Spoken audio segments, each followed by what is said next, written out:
Hello and welcome. Welcome to the stream again. Thank you so much for taking the time out from whatever you're doing in life to share a little time with me and Butter. Butter is going to be featured in this little bit of video as well.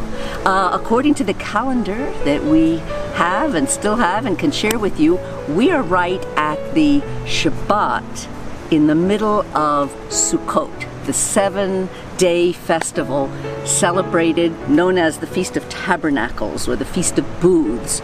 And of course, people probably know it pretty well as the time that people lived in little temporary shelters out in the wilderness as they were leaving Egypt. And the little temporary shelter behind me, actually my dear friend Selwyn Stevens was visiting this past week from New Zealand, and he and Joseph and Victoria Vogels and I sat on the first night of Sukkot in this little tent, and we prayed in the beautiful full moonlight, which of course Sukkot and Passover, they're always on full moons. So all of these wonderful times of celebration when the Lord has commanded us to rejoice in Him. And I'm telling you, this day, I guess it's the 21st of October, it could not be a more glorious, perfect Indian summer, but Sukkot fall day in Western North Carolina. Those of you that still want to come, please do come. I'd like to share with you a little something else about the Feast of Tabernacles, Feast of Booths.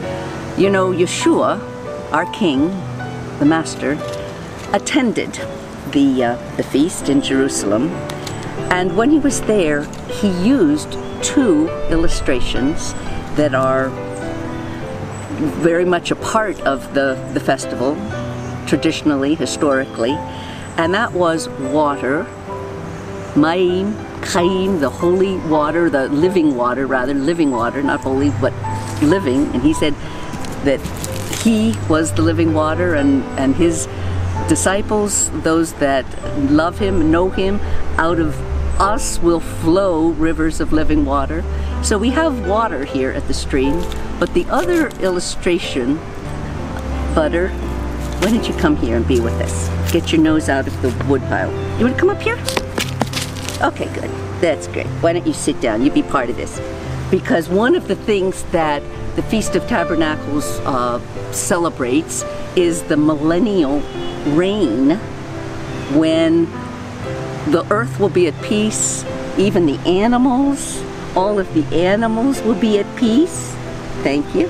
The animals will be at peace with each other. And back to the other symbol that Yeshua used, and that was light. He said, I am the light of the world, and most likely he would have pointed to these gigantic, enormous candelabras, these lampstands that were there.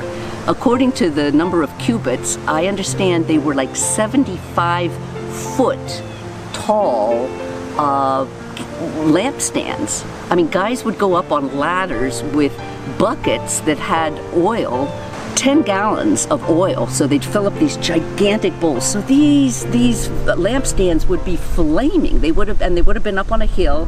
It would have been ablaze, and the musicians, the flutists, the musicians would have been playing. It would have been a glorious celebration. So against that, Yeshua said, I am the light of the world.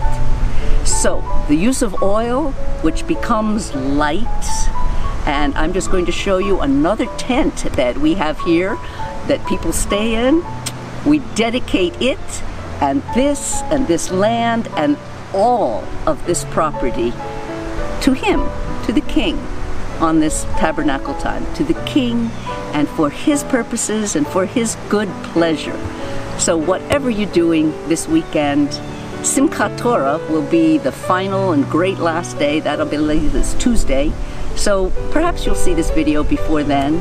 Meantime, Butter and all the people that live here, and the geese and the ducks that live here, we all bless you from the stream.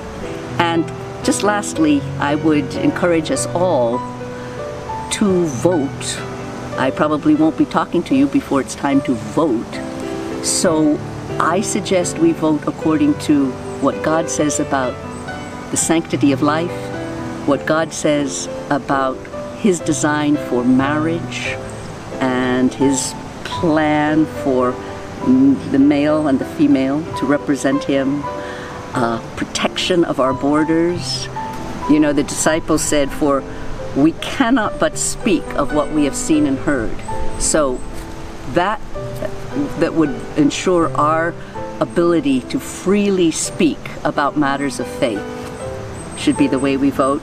And really, if you want to do an interesting study, Nehemiah 4 and 5 would both talk about national security and also taxation and indebtedness, and how we really must not pass indebtedness on for the sons and the daughters to have to become slaves to it.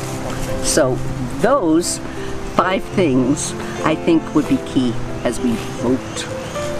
Be blessed.